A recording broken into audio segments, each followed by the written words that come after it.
제 이름은 박영이고 남편은 박철수예요. 우리 부부는 올해로 결혼한 지 46년 해가 되었답니다. 남편은 72, 저는 70살이에요. 평생을 맞벌이로 악착같이 살아왔어요. 우리 아들 준호는 38살로 IT 회사에서 일하고 있어요. 5년 전에 결혼해서 며느리 수진이와 함께 강서구에 있는 아파트에서 살고 있답니다. 24평짜리 아파트였지요. 그 집을 사기 위해 아들이 얼마나 악착같이 일했는지 제가 제 눈으로 다 봤어요. 신혼 첫 해에는 에어컨도 없이 여름을 나고 겨울에는 전기장판 하나로 버티며 살았답니다. 밤늦게까지 야근하고 주말엔 부업까지 하면서 모은 돈으로 대출받아서 장만한 아파트였어요. 그런데 그 집은 지금 제 아들 것도 아니고 제 손주 것도 아니에요. 며느리 친정 엄마 명의로 등기되어 있답니다. 네, 제 아들 명의였던 집이 지금은 며느리 친정 엄마 이름으로 되어 있어요. 어머님, 아버님, 저희가 잠깐 친정 엄마 명의로 돌려놓을게요. 대출 때문에 그래요. 금방 다시 돌려놓을게요. 그 한마디 믿고 등기 이전 서류에 도장 찍은 제 아들. 그날 이후로 그 집은 돌아오지 않았어요. 며느리는 그 후로 달라졌답니다. 손주 얼굴도 잘 안 보여주고 저희 연락도 받지 않았어요. 명절에도 안 오고 제사 때도 핑계를 대더니 나중엔 아예 연락을 끊어버렸지요. 저는 이상해서 등기부등본을 떼봤어요.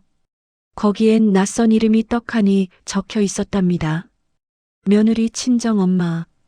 제 아들 명의는 온데간데 없었어요. 어머님, 아버님, 집은 그냥 저희가 알아서 할게요. 신경 쓰지 마세요. 그 말이 마지막이었어요. 그 후로 며느리는 이혼을 요구했고 제 아들은 모든 걸 잃었답니다. 집도 아이도 가정도요.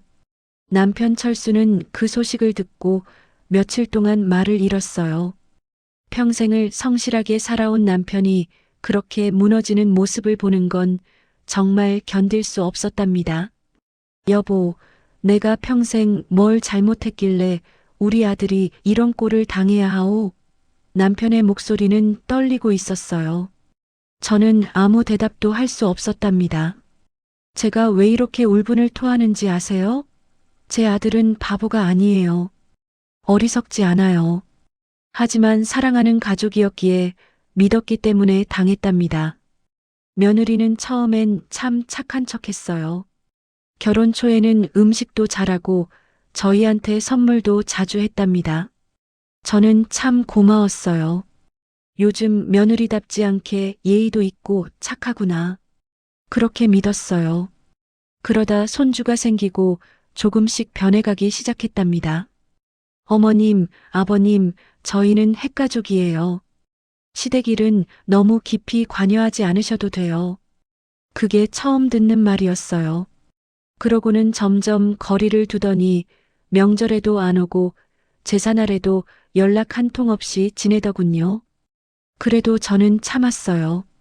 요즘 세상에 그런 거 가지고 뭐라 하는 게 오히려 꼰대 소리 듣는다고 하니까요. 남편은 더 화가 났어요. 여보, 우리가 뭘 잘못했길래 저렇게 무시당해야 하오? 내 평생 자식 하나 잘 키우려고 악착같이 살았는데. 남편의 목소리에 서러움이 묻어났어요. 그런데 어느 날 아들이 울면서 저희를 찾아왔어요. 엄마, 아빠, 나 이혼당했어. 집도 잃었어. 그 말을 듣는 순간 제 다리가 후들거려서 주저앉았답니다. 남편도 그 자리에서 그대로 쓰러지는 줄 알았어요. 아들이 말하길 며느리가 먼저 이혼 소송을 냈고 위자료는커녕 재산 분할도 못했답니다. 왜냐하면 이미 아파트는 며느리 친정 엄마 명의로 이전된 상태였으니까요. 법적으로 제 아들 것이 아니게 되어버린 거예요. 그럼 그 집은 누구 돈으로 샀는데? 내 돈, 우리 둘이 모은 돈, 내 이름으로 돼 있었던 집이야. 엄마, 아빠. 아들의 목소리는 떨렸어요. 그걸 증명할 수 없었어. 왜냐면 이미 명의가 바뀐 상태였고 수진이는 집은 친정 엄마가 도와줘서 산 거라고 주장했거든. 증거가 없으니 법원도 손을 들 수가 없었어. 그 와중에 며느리는 아이 양육권도 가져갔어요.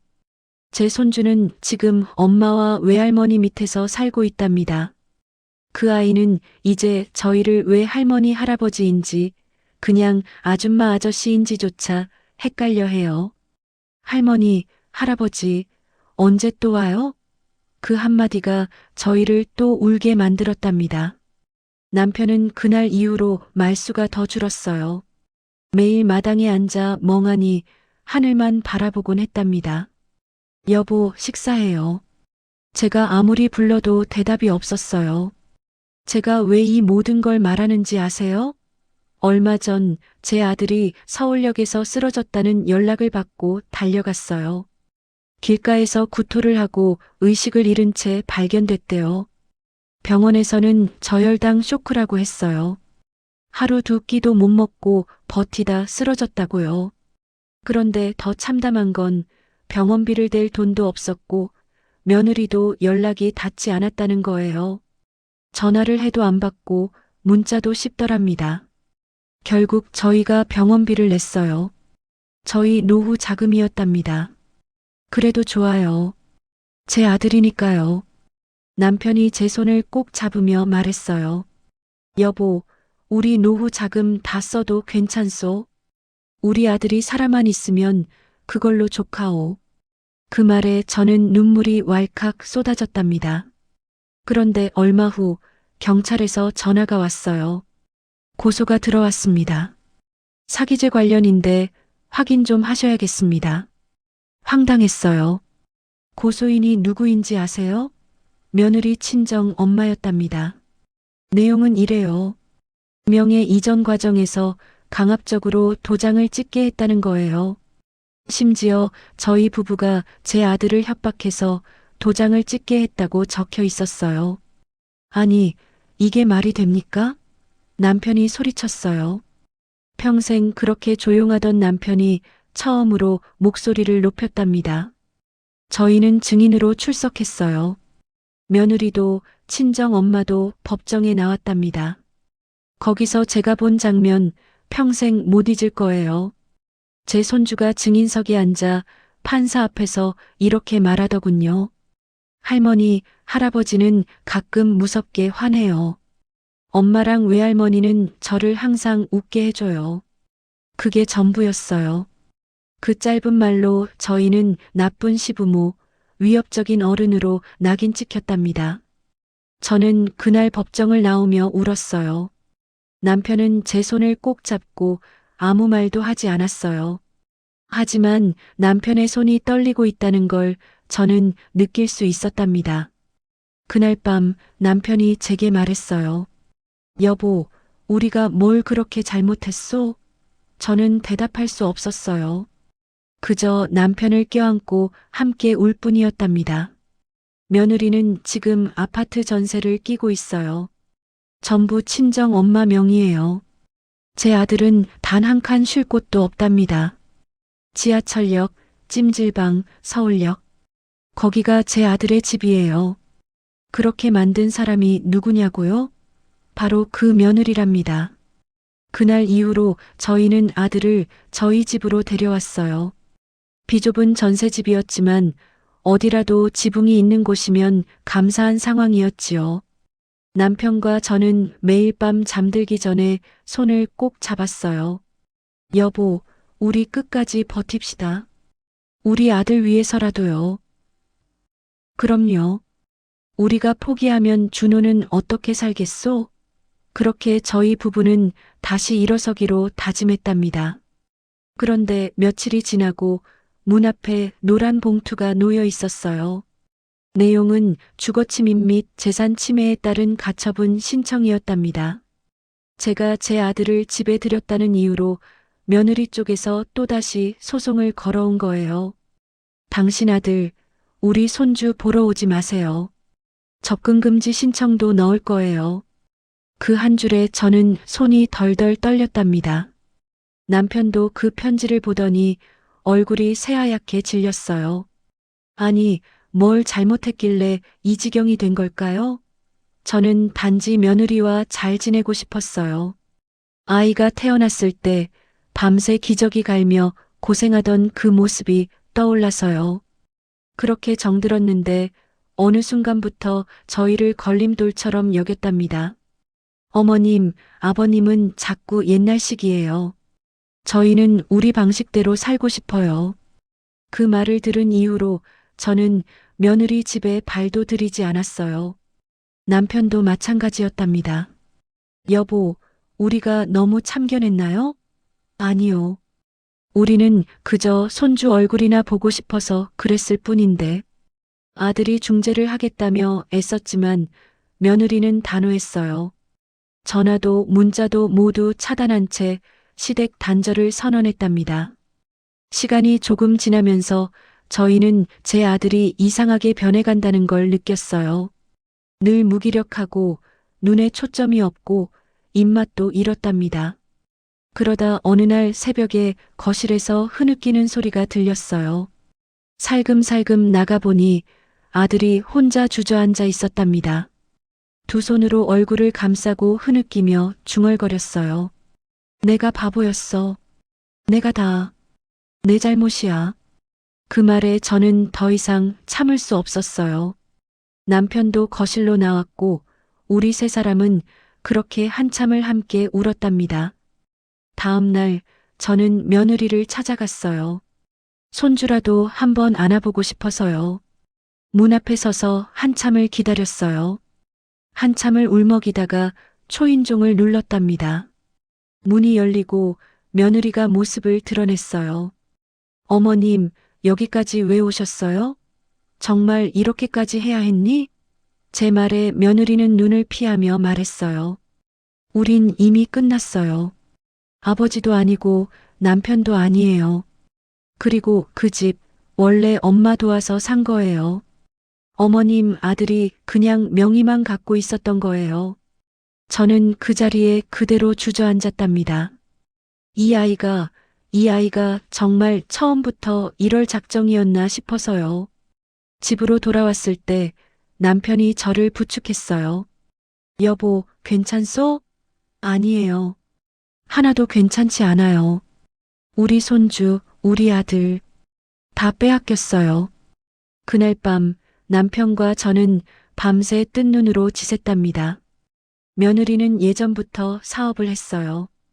인터넷 쇼핑몰, SNS 마켓, 그리고 부동산 투자. 다만 모든 자금의 출처는 항상 불분명했답니다. 제 아들이 벌어온 돈도 제 손주 이름으로 들어온 출산, 축하금도 전부 며느리 손을 거쳐 어디론가 사라졌어요. 그걸 알아차렸을 땐 이미 늦었지요. 며느리는 교묘하게 하나하나 모든 걸 친정으로 돌려놨답니다.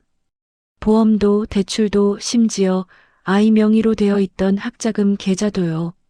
전부 친정 엄마 통장으로 옮겨졌어요. 아들은 이제 저희한테 말해요.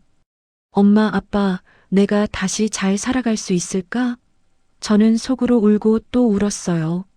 남편도 마찬가지였답니다. 그런데도 세상은 말해요. 요즘 시부모들이 너무 참견하니까 며느리들이 피곤한 거야. 아들만 믿고 결혼하는 건 구시대적인 생각이야. 하지만 그 구시대적인 시부모가 지금 아들의 인생 잔해를 주워 담고 있답니다. 며느리는 이제 다시 결혼을 준비하고 있다는 소문이 들려요. 상대는 사업하는 젊은 남자랍니다. 얼굴도 잘생기고 돈도 많고 며느리와는 SNS로 이미 부부처럼 지내고 있다더군요. 저는 그 이야기를 들은 날 밤새 뒤척이다가 남편의 손을 꼭 붙잡았어요. 여보, 우리 어떻게 해야 할까요? 모르겠소. 하지만 우리 아들만큼은 지켜야 하오. 손주는 저희한테도 제 아들한테도 유일한 희망이었어요. 하지만 그 손주조차 이제는 며느리의 도구가 되어버린 것 같았답니다. 며느리는 아이를 명문사립 초등학교에 입학시켰고 고급 승용차를 타고 등하교를 시킨답니다. SNS에는 아이 사진을 올리며 이렇게 적어요. 모든 건 엄마 덕분이야. 내 사랑, 우리 아가, 내가 지켜줄게. 거기엔 아빠, 시댁, 그 어떤 이름도 없었어요. 그 사실을 제 아들이 알고 있다는 게 저희는 너무 아팠답니다. 어느 날은 술 기운에 제 아들이 이렇게 소리쳤어요. 엄마, 아빠, 나 진짜 죽고 싶었어. 근데 엄마, 아빠가 있어서 참았어. 그 말이 저희 심장을 뚫었답니다. 그 애를 위해 그토록 헌신했건만 집도 빼앗기고 아이도 빼앗기고 삶의 이유까지 잃을 뻔했던 거예요. 남편이 아들을 꼭 껴안으며 말했어요. 준호야, 아빠가 있다. 엄마도 있다. 우리 함께 다시 일어서자. 그날 밤 저희 세 사람은 함께 울었답니다. 그런데 말이에요. 사건은 여기서 끝나지 않았어요. 며느리 친정 엄마가 결국 구속됐답니다. 부동산 명의 이전 과정에서 탈세와 위장 증여, 문서 위조까지 드러났던 거예요. 경찰이 수사를 시작하고 국세청이 움직이면서 드러난 사실은 충격적이었답니다. 제 아들 명의로 된 집은 단지 시작에 불과했어요. 며느리 친정 엄마는 자신 명의로 돌린 수십 건의 부동산 계약에서 똑같은 방식으로 다른 사람 명의를 이용했고 그 돈은 전부 다른 사람 계좌로 흘러들어갔답니다. 결국 법원은 구속영장을 발부했고 언론에까지 그 이름이 오르내렸어요. 저는 그 소식을 들은 날 다시 며느리를 찾아갔답니다. 그날 며느리 집 앞에 섰을 때 저는 다시 한번 마음을 다잡았어요. 이제는 더 이상 참지 않기로요. 제 아들의 인생이 송두리째 흔들린 이 모든 상황, 그리고 며느리 친정 엄마의 구속까지 그 누구도 책임지려 하지 않았기에 저는 직접 묻으러 갔답니다. 현관문 앞에서 한참을 서 있으니 문이 열렸고 며느리가 얼굴을 내밀었어요. 저를 보는 순간 놀란 기색이 역력했지요. 어머님, 여기 왜 오셨어요? 그 물음에 저는 조용히 말했어요. 너한테 묻고 싶은 게 있다. 그 집, 그 아파트, 내가 친정 엄마 명의로 바꿨던 그 집, 처음부터 계획했던 거냐? 며느리는 잠시 당황한 듯 하더니 고개를 돌렸어요. 그리고는 덤덤하게 말했답니다. 계획은 아니었어요. 처음엔 그냥 필요해서 그랬어요.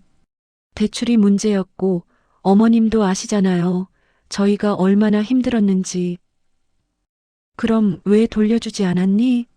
아들한텐 모든 걸 빼앗아 놓고 지금 넌 너무나 잘 살고 있다구나. 그러자 며느리는 그제야 목소리를 높였어요. 잘 산다고요? 그 사람이요? 스스로 못 일어서고 매일 엄마 아빠 치마폭에 숨어서 우는 사람한테요? 저는요, 혼자 애 키우고 일하고 지켜요. 친정이라도 없었으면 저도 길에서 쓰러졌을지 몰라요. 그 순간 저는 며느리 눈 속에서 오히려 원망을 느꼈어요. 자신이 겪은 고단함이 세상의 기준이 되어버린 듯한 그 말투. 제 아들은 단지 지쳤던 거예요.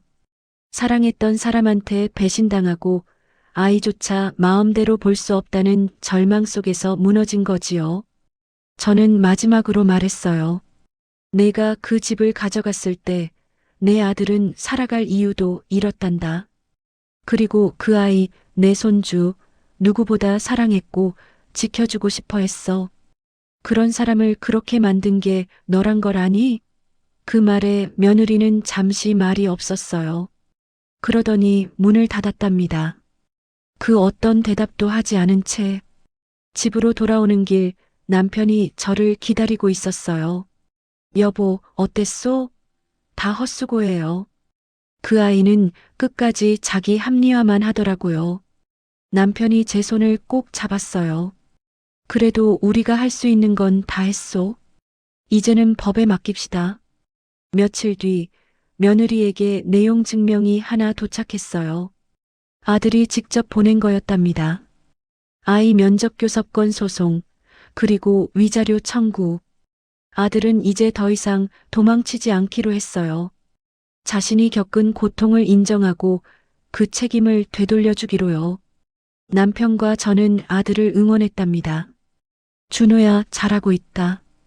이제 내가 당당하게 살아야 한다. 변호사를 통해 확인된 내용은 더 충격적이었어요.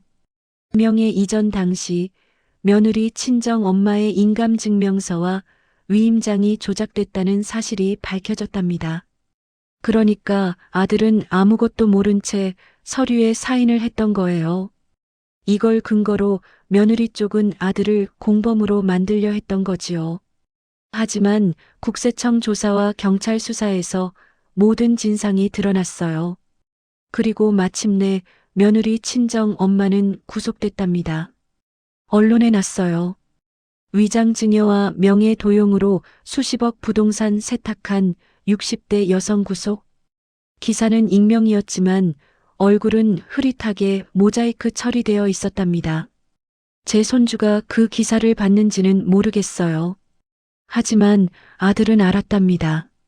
아들은 그제야 처음으로 깊은 숨을 쉬었어요. 그날 밤 아들이 저희한테 말했어요. 엄마, 아빠, 나 이제 애 보러 가도 되지? 그 한마디에 저는 목이 메었답니다. 남편도 눈시울이 붉어졌어요. 참 오래 걸렸답니다. 아들이 사람답게 다시 숨 쉬는 데까지. 며느리는 아직도 반성하지 않았어요. SNS에는 여전히 행복한 일상만 가득했고 자신이 얼마나 강인한 엄마인지에 대한 자랑자랑뿐이었답니다.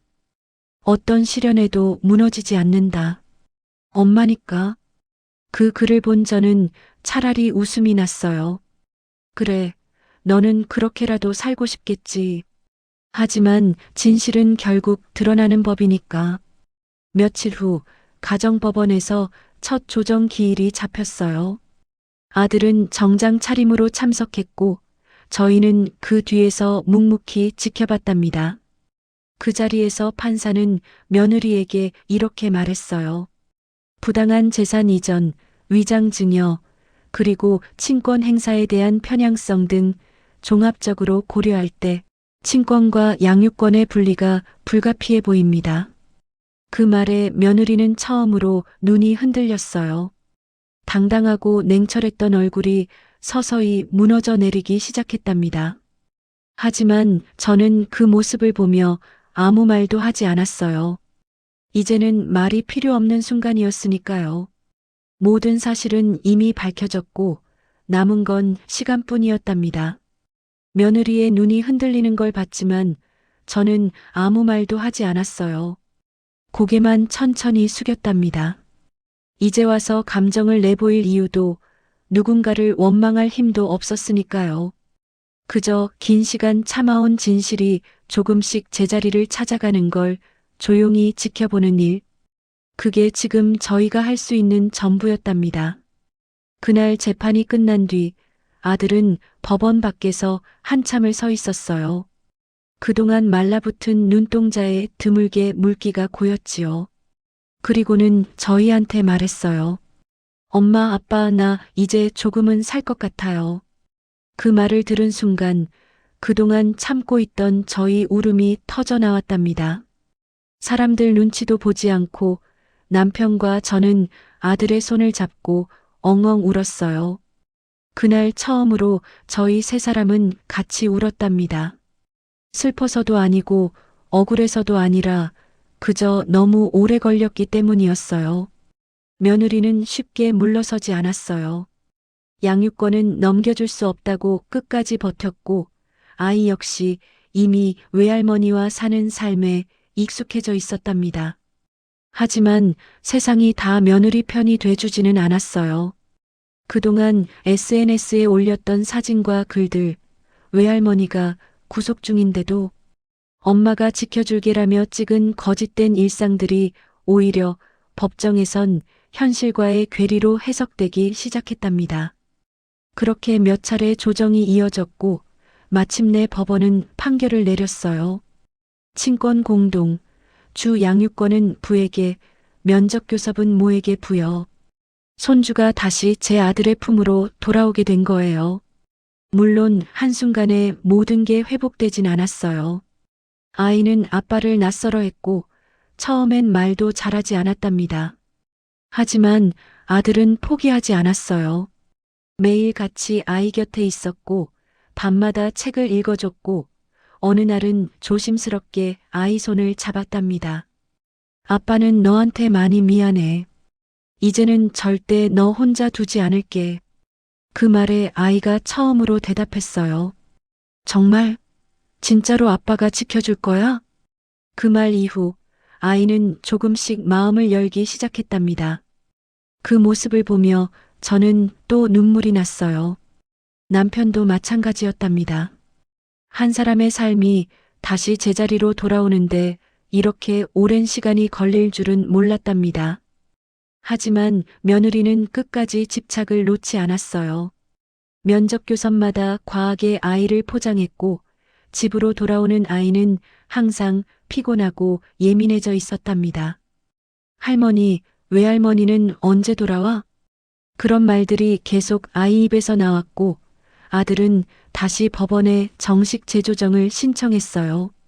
법원은 다시 양육 환경을 조사했고 아이의 정서적 안정성과 교육 환경, 가족 관계를 종합적으로 검토한 끝에 며느리의 면접 교섭을 일정 기간 제한하기로 결정했답니다. 그제야 아들은 비로소 평범한 삶을 시작할 수 있었어요. 늦은 밤 아이 재우고 나서 작은 식탁에 마주 앉은 아들이 저희한테 말했어요. 엄마, 아빠, 이제 나도 다시 살아볼게요. 이 아이를 위해서라도 더는 쓰러지지 않을게요. 그 말에 저희는 고개를 끄덕였답니다. 그래, 우리 같이 살아야지. 너 혼자가 아니야. 그렇게 저희는 아주 조용하게 하지만 단단하게 다시 시작했어요. 아이도 달라졌답니다. 예전엔 눈치를 보고 말이 적었던 아이가 요즘엔 아빠에게도 저희한테도 웃으며 말을 걸고 학교 얘기도 하고 친구 자랑도 해요. 할머니, 나 오늘 100점 맞았어요. 할아버지, 아빠가 만든 김치볶음밥 진짜 맛있었어. 그런 말들이 들릴 때마다 저희는 이 모든 시간을 버텨낸 걸 스스로에게 칭찬하게 된답니다. 남편도 예전의 활기를 되찾았어요. 여보, 이제 우리 손주가 웃는구만. 정말 다행이요. 그러게요. 이제야 우리 가족이 제자리를 찾은 것 같아요. 하지만 아직 끝나지 않았어요. 며느리는 항소를 예고했고 자신이 모함당했다며 SNS를 통해 여론전을 벌이고 있답니다. 진실은 언젠가 드러난다. 내 아이를 빼앗긴 그날부터 나는 끝까지 싸우겠다. 그 문장을 보면서도 저는 더 이상 분노하지 않았어요. 왜냐면 이제는 알고 있기 때문이랍니다. 진짜 진실은 사람들의 말 속에 있는 게 아니라 매일 저녁 아이 얼굴을 보고 웃을 수 있는 그 평범한 일상 속에 있다는 것을요. 아들은 이제 직장을 다시 구했고 아이도 학교에 잘 적응해 가고 있어요. 저는 매일 아침 손주 도시락을 싸며 하루를 시작한답니다. 한때는 무너졌던 저희 삶이 조금씩 다시 조립되고 있어요. 그리고 저는 마음속으로 다짐해요. 더는 누구에게도 이 아이와 아들을 빼앗기지 않겠다고. 남편도 마찬가지랍니다. 여보, 이제 우리가 이 집안의 기둥이요. 끝까지 버팁시다. 그럼요. 우리가 쓰러지면 안 돼요. 그렇게 며느리는 항소를 예고한 뒤 생각보다 빨리 행동에 옮겼어요. 법정에서 패소한 그날부터 며칠 지나지 않아 인터넷 커뮤니티와 SNS 곳곳에 장문의 글이 올라오기 시작했지요. 저는 지금 아들과 떨어져 있는 엄마입니다. 제가 죄를 지었다면 너무 열심히 살았다는 죄 하나뿐입니다. 시댁은 늘 저를 감시했고 남편은 무능했으며 시부모는 제게 모욕을 줬습니다. 그 글은 빠르게 퍼졌고 일부는 사실인 듯 일부는 완전히 왜곡된 내용이었어요. 그 중에는 이런 말도 있었답니다. 아들은 술에 의존했고 아이에게 손을 댄 적도 있습니다. 시부모는 과거에 며느리에게 폭언을 일삼았습니다. 저희는 그 글을 읽는 내내 숨이 막혀왔어요. 억울함이 아니라 두려움이었답니다. 세상이 며느리의 말만 믿는다면 저희는 다시 모든 걸 잃게 될지도 모른다는 공포. 아들도 그 글을 봤어요. 그날 밤 제 아들은 아무 말 없이 핸드폰을 내려놓고 아이 방으로 들어갔답니다.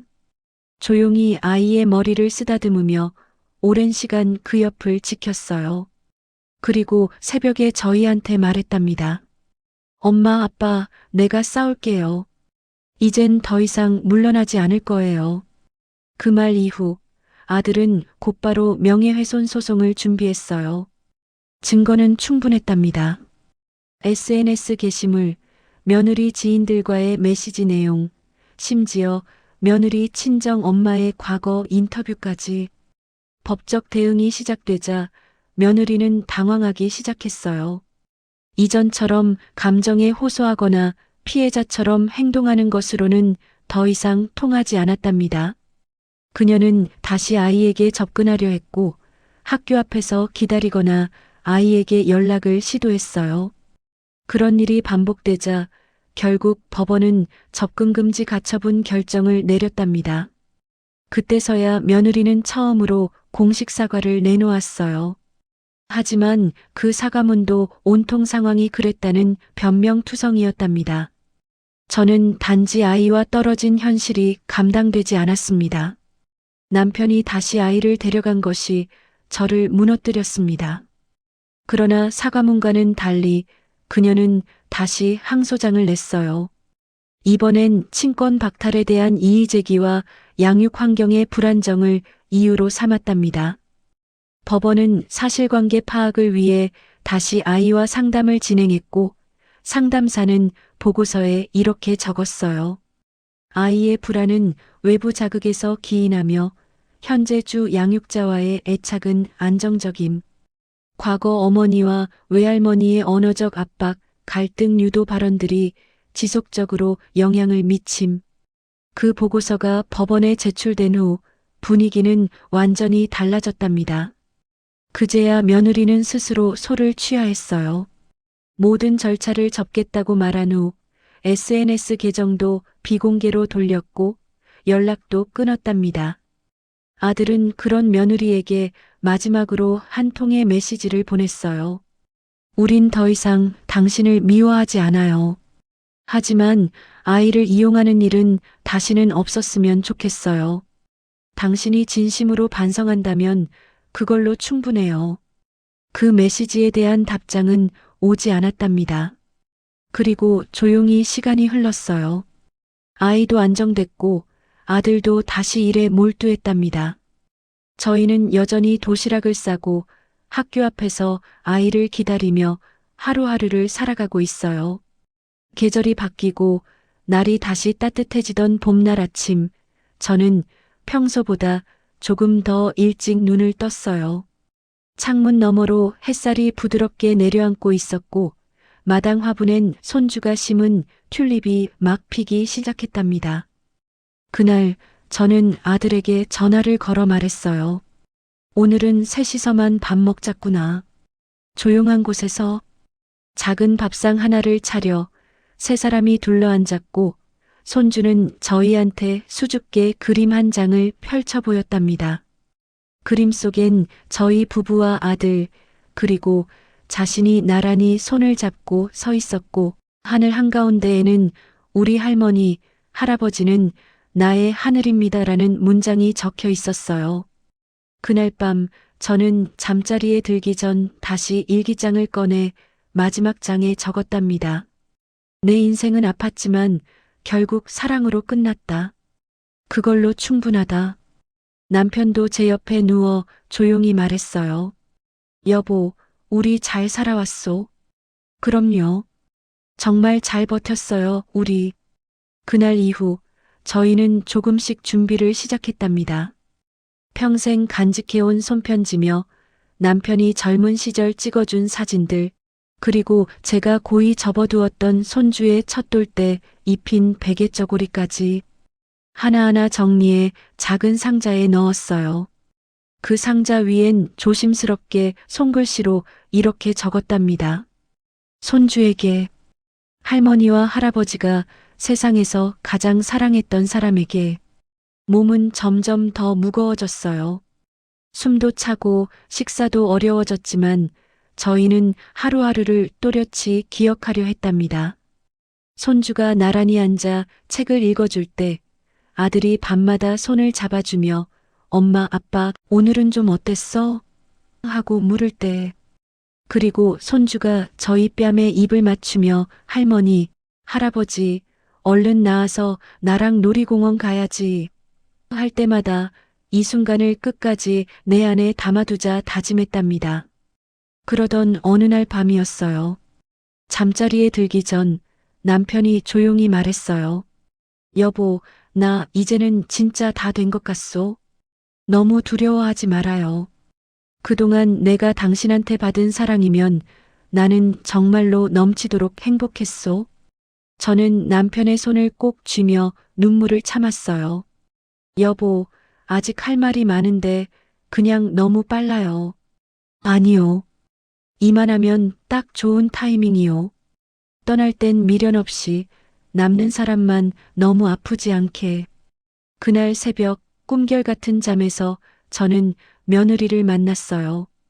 젊은 시절 그 모습 그대로 그녀가 환하게 웃으며 저에게 고개를 숙였답니다. 그 미소는 오랜 세월 묻혀있던 제 마음속 미움과 슬픔을 고요히 녹이는 따뜻한 바람 같았어요. 다음 날 아침 남편은 눈을 뜨지 않았어요. 고요한 잠을 위해 숨을 멈춘 남편의 얼굴엔 미소가 남아 있었다고 했답니다. 손주는 방 앞에서 한참을 울었어요. 아들은 남편의 손을 잡고 오랫동안 아무 말도 하지 않았고 저는 남편의 머리맡에 앉아 작은 목소리로 귓가에 속삭였답니다. 여보, 당신은 이 집의 시작이었어요. 그리고 지금도 우릴 지키는 사람이에요. 며칠 뒤 조용한 납골당에 남편 자리가 생겼어요. 그 옆에는 제 자리도 함께 마련되어 있었답니다. 남편 이름 아래로 작게 아들이 쓴 문장이 새겨져 있었어요. 우리 가족의 뿌리, 모든 시간을 감싸 안는 사람. 손주는 매년 제삿날이면 작은 꽃을 들고 찾아와 말해요. 할아버지, 나 아직도 할아버지 얘기 다 기억해요. 할머니랑 할아버지가 우리 가족을 지켜줘서 고마워요. 남편이 떠난 후 저는 한동안 아무것도 할 수 없었어요. 그저 남편이 앉아있던 거실 소파에 앉아 멍하니 시간을 보냈답니다. 아들과 손주가 곁에 있었지만 저는 외로웠어요. 평생을 함께한 사람이 없다는 건 이렇게 허전한 일이었답니다. 하지만 저는 무너질 수 없었어요. 아들과 손주를 위해서라도 끝까지 버텨야 했답니다. 시간이 조금씩 흐르면서 저는 다시 일상으로 돌아왔어요. 매일 아침 손주 도시락을 싸고 학교 앞에서 아이를 기다렸답니다. 손주는 점점 더 밝아졌어요. 학교에서 친구도 사귀고 성적도 오르고 웃음도 많아졌답니다. 할머니, 나 오늘 반장 됐어요. 할머니, 선생님이 내 그림 칭찬했어. 그런 말들이 들릴 때마다 저는 남편에게 속삭였답니다. 여보, 우리 손주 잘 크고 있어요. 당신이 보고 싶어 할 거예요. 어느 날 며느리에게서 편지가 왔어요. 손으로 쓴 편지였답니다. 어머님, 그동안 정말 죄송했습니다. 제가 너무 어리석었어요. 이제야 깨달았어요. 가족이 얼마나 소중한지를요. 아이를 잘 키워주셔서 감사합니다. 저는 그 편지를 읽고 한참을 생각했어요. 그리고 조용히 답장을 썼답니다. 수진아, 이제는 다 지난 일이다. 내가 진심으로 반성한다면 그것으로 충분해. 다만 앞으로는 아이를 위해 좋은 엄마가 되어주렴. 그 후로 며느리는 가끔 아이를 보러 왔어요. 처음엔 어색했지만 시간이 지나면서 조금씩 관계가 회복되어 갔답니다. 손주는 중학생이 되었고 어느새 키도 훌쩍 컸어요. 아들도 승진을 했고 저희 삶은 조금씩 안정을 찾아갔답니다. 저는 이제 75이 되었어요. 몸은 예전 같지 않지만 마음만은 여전히 단단하답니다. 매일 아침 저는 남편 사진 앞에 앉아 차 한 잔을 올리고 조용히 속삭여요. 여보, 우리 잘 살고 있어요. 손주도 잘 크고 아들도 행복해요. 당신이 남긴 사랑 덕분이에요. 그리고 저는 손주에게 말해요. 너는 할아버지의 자랑이란다. 할아버지가 얼마나 너를 사랑했는지 알지? 손주는 고개를 끄덕이며 대답해요. 알아요, 할머니. 할아버지 사랑, 내가 평생 간직할게요. 저희 이야기는 아직 끝나지 않았어요. 저는 그저 한 사람의 시어머니로서, 한 아이의 할머니로서 이 세상에 작은 증언을 남기고 싶었답니다. 가족이라는 이름으로 포장된 이기심이 누군가의 인생을 얼마나 무너뜨릴 수 있는지를요. 그럼에도 누군가는 끝까지 손을 잡고 포기하지 않으면 언젠가는 다시 숨 쉴 수 있는 날이 온다는 것을요. 그렇게 시간이 흘러 손주의 고등학교 졸업식이 열리던 날, 저는 아들 손을 잡고 운동장으로 향했답니다. 봄바람이 여전히 불고 있었지만 하늘은 어느 때보다 맑고 높았어요. 교문 앞에는 학생들보다 더 들뜬 부모들이 삼삼오오 모여 있었고 저희도 그 흐름에 섞여 조용히 졸업장을 받아든 손주를 바라보고 있었답니다. 그 아이는 이제 키도 컸고 말투도 제법 어른스러워졌어요. 하지만 졸업식 내내 제 손을 꼭 잡고 있었던 걸 보면 아직은 마음만큼은 아이인 듯 했답니다.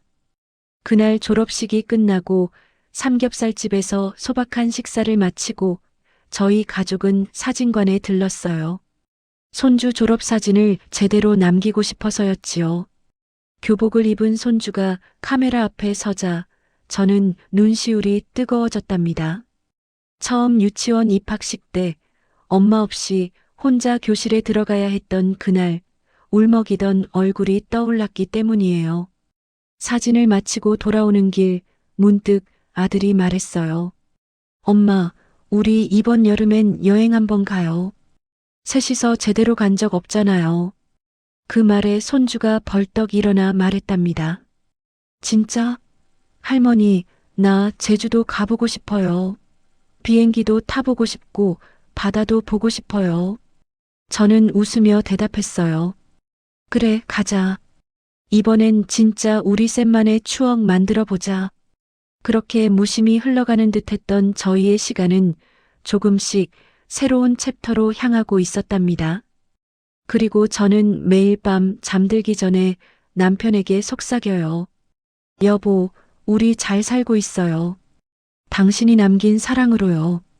저희 이야기는 이렇게 계속되고 있답니다. 아직도요.